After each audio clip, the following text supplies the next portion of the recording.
You gonna be good with this, Tyler? Oh yeah. Okay. Yeah, I've been having discussions with people a lot about it. So I don't think it's something I need to talk about, I think. You know? I'm glad you feel that way because that's exactly, even being in critical incidents, you need to talk about it because it builds up inside and it's just easy to get out. And, for sure, I always feel better after I do a talk about me getting shot in the line of duty because I don't realize how much it's built up in the Yeah. past, and then all of a sudden I start talking about it. And I'm like, wow, that felt really good to get off my chest again. So, um, yeah. Yeah. And they're all critical incidents, man. I mean, this probably, Yeah, I've had three different people that I assisted with Maulings reach out to me and yeah, asked if there's anything they could do to help, if Tyler needed to talk or I needed to talk to him. yeah, for sure, for sure. So I'm gonna do a quick introduction on this. I'll hit it. I'm not recording audio. I'm just recording video audio, but I'm just gonna do a quick introduction because most people remember you, Chris, from the first podcast. I get lots of comments on your podcast, probably because it's the only Alaskan one I've done so far, and it was pretty cool. And we talked a lot about brown bears, and so you were to Mhm. extend this beyond to make it personal is pretty unique. So I'll do a quick introduction and Tyler and then we'll roll right into it. So does that sound good to you guys? Should be Sounds a good. smooth Works. conversation without me talking a lot. Cool. Okay, well I'm gonna go 10 seconds of silence and then I'll do that introduction. So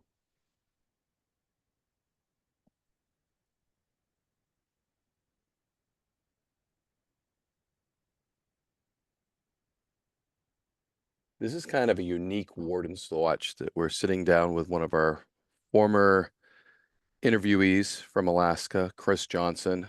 And when Chris was on, a lot of you remember we talked a lot about brown bears. And Chris and his son had one of those experiences that, Chris usually investigates with a bear mauling, and I'm going to let them talk to you. But it was really strange, Chris, when you sent me the article and I started reading, and it starts off with Tyler Johnson, and then I'm reading, I'm like, I wonder if he's related to Chris. And then as I get further down in the article, I am like, holy crap, this is his son. And yeah, they had to experience this together. Something that we talked extensively about on our podcast was brown bears, the interaction, investigation into bear attacks, Chris, and then you guys get I hate to even say it, experience it firsthand. So I'm sorry for the first thing, but I'm so happy that this is probably a happy ending to the story comparatively to some. So and thanks. The other thing is to sit down and talk about it so quickly, and we put this thing together. We both had issues in our lives, so we had to throw this thing together really quick. And the nice thing is having you two together just takes one link out of the distance and everything, which is helpful. And Tyler, you move into Austin, Texas. I mean, it'd be Alaska to Austin to New Hampshire. And not that we can't do it, but there's always something when you start putting distance around. So one link's better than three. But thanks, I really appreciate it. And I don't know, you guys you planned this hunt. It was kind of your last resident hunt, Tyler, huh? I wouldn't say it's well, resident hunt. Yeah. I Yeah. wouldn't say it's my last hunt though. No, no, I wouldn't say that either, but I think that's how your dad coined it. It was the last resident hunt in Alaska. Yeah. So again, looking forward. And you guys have done this all your lives, right? All Tyler's life, yeah. Yeah, Yeah. all the Tyler's. Yeah. So this was kind of unique but normal. Yeah, it was an area that we hadn't uh, been in before. So it's kind of unique on that. So kind of Yeah. I always wanted exploring. to go hiking there. It's a beautiful trail. It's long. It's like 40 plus miles long. So you were hiking and camping and hunting along the way. Yeah, we hiked in 15 and a half miles on what's called Resurrection Trail.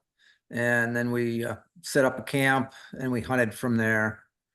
There was a old guides trail, guides and trapper trail that's like 100 years old, but hadn't been used very often. So we were just kind of exploring and hunting while we were going, and it was pretty overgrown. And we'd get on the trail, go from marker to marker that we could find, just like old flagging and tread, where they beat a trail down, and then occasionally we could find some old cuts. So we were just kind of exploring that. That was up above tree line, but still within alders and real tall grass and willows.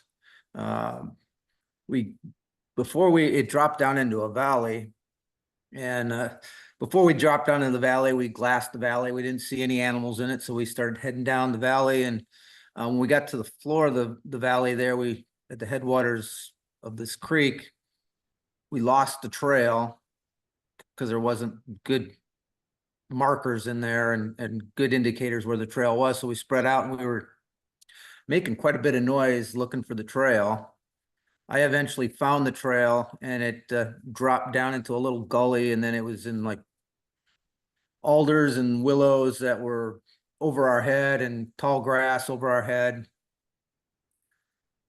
Dropped down into the gully, and then I started to come out of the gully. And when I came out of the gully, the willows and alders were only like hip high.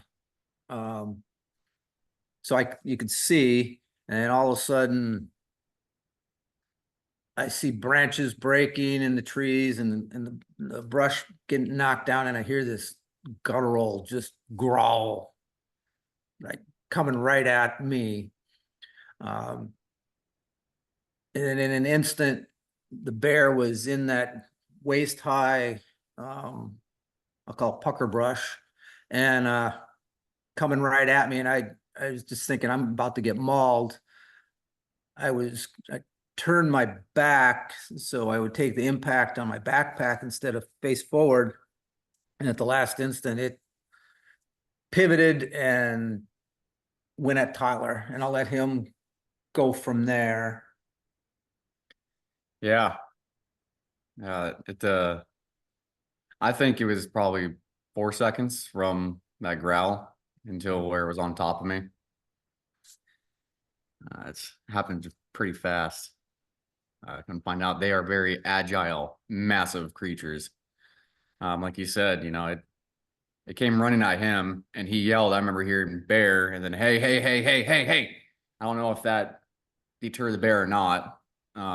But I mean, obviously it changed directions to me, and I remember planting its feet, and I was about 15 yards, 10-15 yards behind me. and I came straight at me, and that's kind of where my head, I had my pistol on my hip, and it moves so fast. I have a 10 millimeter, a Springfield, and the holster that I have has a sling that goes over the top of the pistol, where you have to press down and push it forward. A level 3 holster. A level 3 Yep. holster. Yeah. Like a law enforcement type. Yeah. And I failed the first attempt to try to get it out, within 1 second. But when it got to me, it lunged forward, tackled me. But in the process of tackling me, I unholstered my pistol. And I think that's potentially where I shot myself. It's really hard to, it's all happens. And like right now, I'm still just getting flashes of what's happening or what has happened. But I knew my feet went up above my head. I'm looking up at the bear. Again, that's potentially where I shot myself in my left thigh, and I did a 3-shot. Then I unloaded 7 more rounds into the chest and face of the bear when it was on top of me. And I remember looking up and seeing the bear on top of me and thinking, oh, it has a collar. Shoot, shoot, shoot, shoot. It's just, it all happened so fast because it did have a collar. I mean, it's right there in front of my face. And all I could see was, I couldn't see Tyler, but I could see the top of the bear. And I could hear Tyler yelling and shooting. So I pivoted, so I had a good angle, so I wasn't going to hit Tyler. And I just started unloading into the bear with my handgun. and approaching at the bear, just advancing on the bear, shooting it in the head, neck area. I saw it falling off Tyler, and then I just kept shooting until the threat was done. And then immediately I reloaded and started looking around for any other bears or threats that may be coming at us. And then in that instant, right after I did that, Tyler goes, "Dad, I think I shot myself." And I said "Oh, effing it." And because I know how fast you can bleed out with, you got arteries and everything in your legs that you can bleed out immediately within minutes. So, and Tyler was remaining calm. We started doing triage just right away.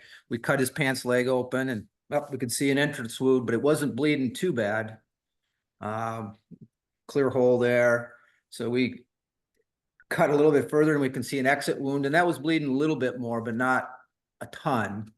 So we got some quick clot right on our backpacks still. We both still had our backpacks on.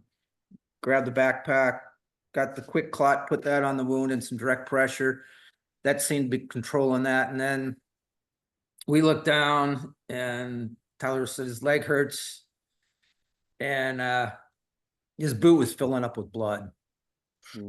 So we cut his pants open, and Tyler's sitting there right now. He's helping me. He's conscious and just keeping his wits about him. Tried direct pressure on the wound we saw on his calf, and it wasn't slowing the blood down. He was still bleeding. Little did I know, I didn't see there was another wound underneath his calf where the lower jaw went in. So got a tourniquet out, put the tourniquet below his right knee, cranked that up. People who don't know, tourniquets hurt. Probably, they are painful, man, but you're not going to die from pain. You'll die from blood loss. So that really slowed down the bleeding on his leg considerably. And then Tyler gets his phone out, and I don't know if you've seen the video. He calmly talks about what happened, shows the wound, and I'm in the background texting on my phone. What I'm doing is I'm on the inReach texting our location and condition of what just happened. But it looks like he's joking, and I'm sitting behind him texting. But I'd say from the time I heard that bear till the time the bear was laying dead at Tyler's feet was maybe 15 seconds. We fired 24 rounds, and the bear was dead within, I'd say 15 seconds from the time it started till the time the bear was dead. Yeah, didn't have a lot of time to introduce itself. Yeah, that's how fast that stuff happens. And it all slows down, doesn't it, guys? It did slow down. It's, yeah. Saying the helicopter, I was texting some troopers, and I also RCC, the Rescue Coordination Center, which I work with a lot on search and rescues. It's that Black Hawk helicopter and PJs that'll come and help. So I was texting directly to them. They're spooling up their helicopter, or getting their PJs there and spooling up their helicopter. And here we're expecting, they're going to be here really, really quickly. And then I don't know, it was maybe 10, 15 minutes after it happened, there was a helicopter that flew about 2 miles away from us, right down the valley. And all I caught was the back end of it. It was white. And I said, "Oh, that's a trooper helicopter." So Tyler said, "No, it was red and white." I said, "No, that's not the trooper helicopter, because it's that one's blue and white." So we thought, okay, they're gonna, whatever, that's coming to get us, and it's gonna circle back, but it never did. Sucked. It was not related to our incident at all. I don't know what that helicopter was. No. A tease. Yeah. Yeah, and then the time just stretches on. Been on those. It did stretch on. Yeah. I put a 30-minute clock on my phone, and time moves slower when you watch it. 100%. Yeah. So we just tried to stay calm and wait for help. Cause there's no way, it was 2 miles through some pretty rough country just to get back to where our camp was. Mm, There's no way I was gonna be able to bring him those 2 miles. right. Was there a decent LZ right there where you guys were? Or did you have Yeah, that's another thing I was doing. There was an LZ about 50 yards, not even 50, it's about 50 feet away. Right. I got that cleared out, and then I made some signaling devices. So when the helicopter, they had our exact location, but I wanted them to see where we're at. So I put some bright gloves on, some walking sticks that we had that all ready. And then when helicopters did come, I was waving those. Um, I wasn't moving. By the time I didn't even pick my head up, I wanted to see the helicopter come over, but that's not, my leg was hurting pretty bad. And then, yeah, it was, let's see, I think the helicopter picked you up about, it was almost 2 hours. Yeah. After it happened. First helicopter arrived was, Troopers. Alaska State Troopers helicopter, with a friend of mine. And, I knew the trooper on board was a paramedic. He'd been a paramedic down in Florida. So I knew he was really good with, injuries. So, and RCC was on the way, but I had a helicopter in hand. So Joe Morris, the trooper, and I loaded, drug Tyler down to the helicopter, loaded him on the helicopter, and we sent Tyler off with the trooper helicopter to Anchorage, which is about a 25-minute flight by helicopter to the hospital. And then about 10-15 minutes later, RCC landed with the Black Hawk. And I had texted as soon as Tyler was off to RCC that he was off in the trooper helicopter, but they still came. I saw when they were getting off the helicopter, they were grabbing their medical gear, and then all of a sudden they stopped. So they must have just got the information. They threw all their medical bags back onto the helicopter, but they still came up and checked on me. And do you have any injuries? And no. Okay. So, well, can you give me a ride to the hospital? And they got on the radio and they gave them permission. They picked me up and took me to the Providence, where I was able to meet Tyler, and Tyler can go from there. Yeah. Yeah. The helicopter ride was great with Joe. I mean, I remember looking out the window and saying, "Oh, it's beautiful." Yeah, my leg hurts. No, it's beautiful. Yeah, my leg hurts. And yeah, Joe's a good guy. I appreciate all the help he gave me. So you were just upright in the helicopter, basically Leaning, yeah, sitting in the back. They kind of put all the seats up, and I just kind stayed of sat there conscious the leaning whole against the time, window. Tyler. What's that? You never felt like you were going to go into unconsciousness or anything, so you didn't lose that much blood or get a little woozy? Yeah, well, there was a point down on the ground where I did have that thought go through my mind for a moment. And then I tried to get my mind off of that by trying to talk, trying to get comfortable. Yeah, getting comfortable was a little bit difficult because well, one side I had a gunshot wound, and then the other side, come to find out, I have a gash in my right thigh from the bear that we didn't find until a little bit later.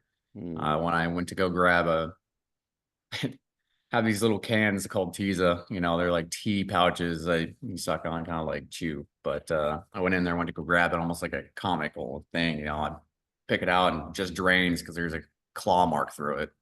I'm like, dang it, threw that to the side and noticed that there's rip marks on my cargo pants. And so I stuck my hand in there, didn't see any blood, but felt around a little bit more. My fingers might have fell into a gash in my leg and said, "Oh, well, there's more." So there's, I try to flip around on my right side. I got a gash in my leg, flip on my left side. I got a hole in my leg, just trying to be comfortable. And at one point, I think I was like almost on my stomach, face to face with the bear. Cause I mean, we didn't move.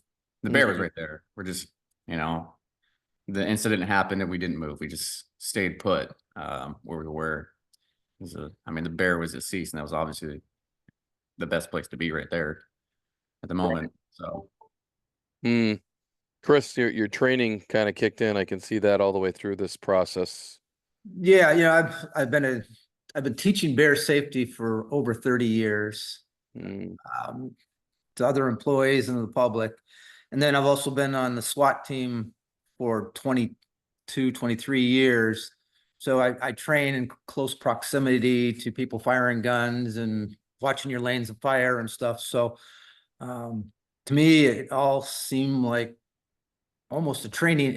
If I was to do a scenario, I couldn't think of anything I would do different on it. And you know how a lot of times after a critical incident, you get that adrenaline dump and you get the shakes and all. I was talking to my colonel like 3 days later, and I just realized that never happened to me in this situation. I think because it happened so fast, we had to react, and then I had emergency right behind that, medical stuff on him, and then worrying about him getting on a helicopter. And then once the helicopter came, it was like, yeah, okay. And I never got the shakes or anything. It's like, I don't know. Yeah, I think you were focused the whole time through, but Definitely focused. You see your son there, yeah, bear on top of him. that adds a whole different dimension to it. And I'm sure as you're squeezing that trigger, that's what you're thinking. Yeah, you got to kill that bear, not hit your son, and do it with precision. And it sounds like you did it perfectly.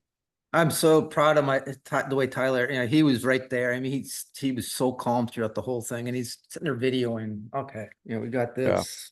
And And growing up with your father, Tyler, I mean, probably prepped you for this as well. I mean, um, Yeah. you know, Yeah. I mean, living with him definitely prepped me for, now not realizing it was prepping me for this situation, but I had the best hunting partner there is on the Kenai Peninsula, maybe in all of Alaska. That's what I believe. So I always made joke like that, going hunting with a trooper, I'm not going to mess up. Like he knows all the regulations. So, hey, can I? Yeah. Okay. yeah. And it's good you want to hunt with them because nobody else does. Yeah. yeah, that's true. I don't see the issue here, guys. Oh goodness. But yeah, I mean, growing up, you are exposed to all of that stuff. You've heard his bear talks before. Oh yeah. I'm sure you grew up shooting, and then his medical background. I mean, yeah, that's an incredible story where everything that your dad's trained for his whole life had to come together to save probably, someone he loves extremely dearly. So Yeah. and Yeah, the medical deal, it's like I did hot shotting for a while too. So we did some medical training and that kind of kicked in on myself, trying to stay calm, Yep. and you go through, CPR class and stuff like that every year, but Well, it sounds different. like you were self-evaluating too as you were finding other wounds as well. Oh, absolutely. I mean, yeah, like you said, we kind of went militaristic about it. As soon as it happened, I said, I think I shot myself. And then I always bring a trauma kit. Every hunt we go on, I bring a trauma kit. Never know what's going to happen out there. Not the first time we've used it. It's not the first time we used it either. ADAC is a whole nother story where I don't know if you ever know where ADAC is, but that's yeah, Wayne, I was just returning. Tyler saved my life about 3-4 years ago when I ruptured a quadricep tendon in ADAC, Alaska, like one of the most remote places in the whole world, out on the end of the Aleutian chain.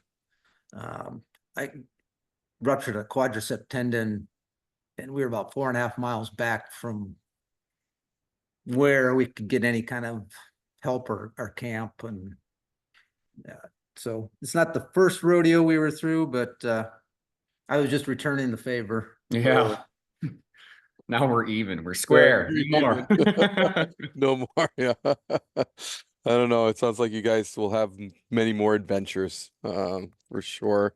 No doubt. But you guys pulled through it and are able to talk about it for sure. And and your dad was kind of sharing, Tyler, about, you staying in Alaska for some extra time because they're very good at what they do in Alaska as far as wound care. So can you share a little bit of that with us? Yeah. So bears, they don't brush their teeth or wash their hands, right? So they have a lot of bacteria that comes with every scratch and bite that kind of, it goes into your body. Alaska, they deal with bear attacks, you know, unfortunately, probably pretty frequently. So they understand, you know, what they need to do if that type of infection would, you know, put a foothold in your body, right? Um, and well, Austin, Texas, I don't think they deal with that too often. So I'm sure they got good they doctors got there, good doctors. but do they deal with bear maulings and the side effects of those? Yeah. Mm. So I kind of opted to hang around home base for a while on that and just see where it goes. You know, I'm feeling pretty good. I'm stubborn. I like moving my legs, you know, getting some blood flow. I think that's a good idea to have. You know, I just can't really sit still. Mm-hmm. So, and yeah, I heal fast. Even the doctor said they're like my bullet hole. It's actually the top one. The entrance wound's already healing. Like it's closed already. Not the exit, but you know, like I just heal fast. And Mm-hmm. yeah, I got like 3 more days here, and then I finally go see my wife and kid and dogs, Yeah. everything. And so far, so good. No infection set in or anything. Not that I know of. I go back tomorrow, and we'll see what they say. But Mm. yeah, I'm not allowed to take these um, dressings off, so I don't know what's under there. It's been a few days. But no fevers or anything I was like gonna that. say no temp heat. Usually that's a sign of infection. You can put your hand on it and feel it. Yeah, no, I'm quite cool. Very good. Very good. So, and I see you're wearing a hat with a bear on it. No, yeah, yeah. An I got a Alaskan. little thing at the fair for that, a little memento. Yeah. Man, I'll tell you. No, geez. Anything else you guys want to share about this whole incident? I mean, I'm just so proud of Tyler and the way he handled himself through the whole situation, being prepared, having everything right right there, staying calm with us. So we Mm, both stayed calm. Um, I was just commenting to other people. I said, if Tyler wanted to get a job anywhere and he put that video as his application. application or resume, yeah. who wouldn't want somebody like that on their team under high pressure stress, joking, staying calm, and Yeah. just yeah, awesome. Yeah. If someone asked me, you know, like what I learned from this or, you know, what I could like give information to someone who went through our situation, Mm-hmm. always have a trauma kit on you when you're going hunting. I mean, it's like a pound and a half, 2 pounds. Mm-hmm. It's could save your life. Um, I remember looking at it that day, you know, like, so I, you know, when you're doing day hikes, like, try to shed as much weight as you can, but bring the essentials. I remember looking at it and saying, no, you're coming with me. Because we're hiking in the mountains and you're hiking through stuff and up in the mountains And 10 millimeters work, by the way, if anyone's wondering. Mm. So that they worked. And also having, not everyone has a trooper in their back pocket, you know, to go hunting with, but as a as a hunting partner, but always having a good hunting partner, Yep. you know, I So think about that 30 rounds into the bear total, 7 from the 10. And how many it did you was say, Chris? it was 24 rounds. I fired 16 Okay. and Tyler fired 8. Yeah. Different angles for sure. yeah, my angles was up into Yeah. the head, probably in the face. And then we'll see that the bear skull is going to be, I haven't looked at it, but they're going to clean it up and we'll see what that skull looks like. Mm, yeah, for sure. Yeah, we got to Oh. turn out all the skull and the hide and the claws all go to the state because it's a defense of life and property. But I will get to see, and then also they're gonna get us the data on, it was a collared bear. So we're gonna get the data on the bear. Some other factors that were involved in this, the wind was blowing down this downhill and the bear was up above us, so it couldn't wind us. Plus there was a creek right there that was making lots of noise and then all the high brush. So the bear probably couldn't hear us until we were just right there. Those are other factors. And then the next day, Trooper Morris had to go back because his body camera got knocked off when we were hauling Tyler to the helicopter. So he went back to look for his body camera, and there was a small cub, this year's cub. So it was a sow with cubs. So Mm. those are factors that probably led to the way the bear reacted. Not being able to wind us, not being able to hear us, and it had a cub. It was startled, protecting its cub. So, those are things that I look for when I'm investigating. I've probably investigated about 30 maulings over the years. And those are things that we look at, what caused Right. that. So there was several factors in that. Just the wrong place, the wrong time. Yeah. For all of us. Yeah, exactly. So, And I've had 3 people that I have assisted with maulings reach out to me and ask if we need any assistance, or Tyler. One of them's actually, he lives in Texas, about 3 hours from where Tyler is, but he said he'd be happy to talk to Tyler, because I know he dealt with it's a very similar type situation. He was hunting with his brother, which was in the Army, that saved his life with his medical experience, and the way they handled that is pretty similar to Tyler's and mine experience. No, it's always good to talk to people who've had similar experiences and can share. There's a little camaraderie there too, Tyler. So, very small group of people in that thing, but certainly there's a little camaraderie because you lived through it all and you can tell about it too. And yeah, I mean, really small, unique group that can share Not their everyone gets to do experiences. that. Yeah. So, and thanks so much for sharing this, for people that hunt and can try to end up in these situations. The inReach, another key thing, Chris. I mean, so you can communicate, get help on the way right away. Certainly inReach doesn't advertise with me yet, but certainly those are the things that It saved our life, or yeah, Tyler's. 100% things that we didn't have 10, 15 years ago. Now that there's a tool out there that everybody that's going to take a hunt similar to yours should be thinking about, that should be carrying that trauma kit, should be carrying the inReach just in case. Tell them about the hospital, the 30 interns. Oh, yeah. Yeah, that was something. When they're pulling me in on the gurney, they get me inside the hospital. I remember picking my head up right before we turned into the room, and there was like I felt like the whole hospital was there. But I'm sure they had all hands on deck. They heard a gunshot victim, bear mauling.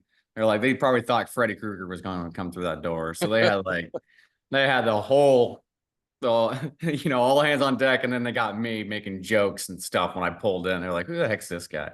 Is this the guy that they were talking about? Yeah. No, they just got me.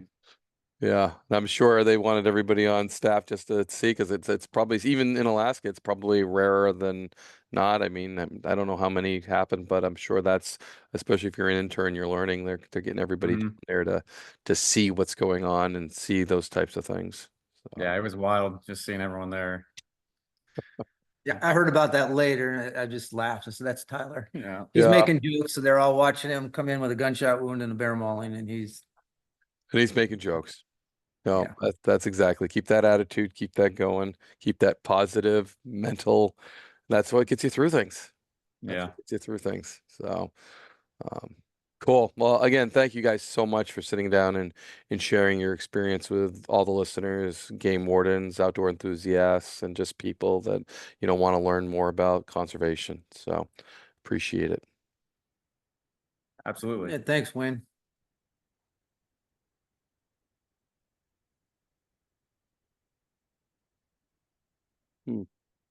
But into that.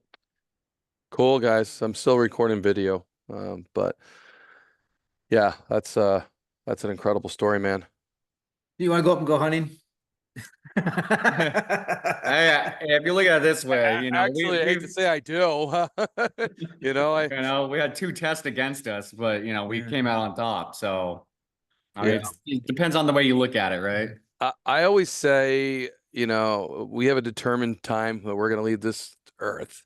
And if it's not your day, it's not your day, because that's what Wasn't the my big guy day, says, it's apparently. not your day. So, and I have coped with a lot of things just thinking that it wasn't my time. Uh, Yeah. and I don't, this wasn't your time. Yeah, Does all Wayne that was other stuff. involved. Wayne got shot. Yeah, In duty. I got some pretty good scars too, Tyler. I don't know if you can see that, but I Oh just yeah. hit my badge, went in my bicep and out my shoulder. So, Wasn't your time. Oh my God. Yeah. yeah. Talk about the I can't imagine. I'm going through a lot of what ifs in my head. I'm not trying to. And Hmm. It's normal. Absolutely. yeah, Yeah. like or me is like should have did. I mean, what how? And your dad is too, because he's like, what if I didn't scare that bear off? He would have hit me, and he'd rather hit me than hit my son. So I mean, I feel exact opposite. I'm glad it hit me. Because he does through the training. Like I mean, I don't go through training to to line a shot in my head. Like again, these are just what ifs. If it was on top of him, what I would have thought of moving to a different angle. What because I mean that's what he trains in, right? right? I'll Yeah. just see a bear on top of my dad, and I just get it off of him. Mm. It's just something. Again, those are just the slippery slope to say what ifs. Yeah. No, 100%. I'm happy it happened the way it did. Like Every little Tyler bit. said, even we were doing triage on him. He goes, Dad, that 1 second that I thought it was going to go after you gave me that time to get the gun out of my Hmm. holster. If I didn't have that extra Oh yeah. second, I don't think I would have gotten my gun out of my holster. And Mm. I don't Yep. know. I 100%. don't know what was in that bear's head because I saw it coming at me and I was like, okay, I'm turning my back to take the brunt there. And next thing I know, it's headed the other right at Tyler. Mm. Crazy. Yeah. Absolutely. So, but like you said, it happened the way it did, and that's it. You both lived through it, and you can share that and help somebody else down the road for sure by listening to that story. And they're not going to quit; they're going to understand it, and yeah. Um, so. No, very cool, guys. Thanks for getting up real early. And yeah, I know this was a quick thing to throw together for on both sides that we had to pull off, but I thought it was really important. And probably next week I'm planning on dropping this. So I've got one that I got to drop, try to get done today. We have a game warden field day. I got a guy from Georgia and Kansas staying with me, and so we're heading down there today for a warden rendezvous, so to speak. So for the Cool. East Coast. So for sure. But By the way, I love your podcast, by the way. oh, thanks, Tyler. It means a Good lot. stuff. I really It's appreciate it. awesome. Yeah. Yeah, the intro is like balloon and everything. I'm just like, I love it. I love my intro. There is no doubt about it. I Yeah. love my intro. That took a lot of time, but I wanted something that screamed wild. And I worked with a producer on it. I'm like, I want something that screams wild, like a loon or an elk, and then we just found that loon, and it was good. It reminds like every time it just reminds me of like sitting and like looking at a lake and then a loon. It's just Yeah. always it brings me back to peace, because Yeah. that's like the peaceful times where you're sitting out there by yourself and you hear a loon. You're like, ah, Yeah, actually, Wednesday I was doing a search and rescue, and some guys tipped their canoe in the Kasilof River, and there was a loon. We were waiting for them to come back. They already gotten picked up. I could hear that loon, and it reminded me of the podcast beginnings. Yeah, no, no, that's cool. I got another one I did Warden's Watch Wild that I did a bunch of coyotes yipping and yapping at too, but so I might bring that back. It's just so much time and effort to get all these things done. So so but anyway, so this is a really cool story. I'll let you guys know, let your dad know, Tyler, that when we drop it and stuff. Any photos or anything that I could use for like a cover or something? So even yeah, Yeah, yeah. Tyler's got a bunch, and yeah. there's a video that I should Tyler will send to you. Yeah, I'd You love can to kind of watch see that. that. Yeah. It's online. I mean, a lot of it's online. Just YouTube Tyler Johnson bear mauling. There I am. Okay. I'll look at that. Yeah, it's You probably have more followers than I do at this point. yeah. No, no. Yeah. Just people watching other famous people's videos post of me. So Yeah. that's about it. But yeah, I'll send you some video or pictures and stuff. I need to use the restroom. Yeah. I Okay. need to go. All Cool, right. guys. All right, Thank thanks, you Wayne. again. Good meeting you, Tyler. Take It's nice care. meeting you too. Stay in Awesome. touch, Chris. Appreciate it. Right, thanks. Take care.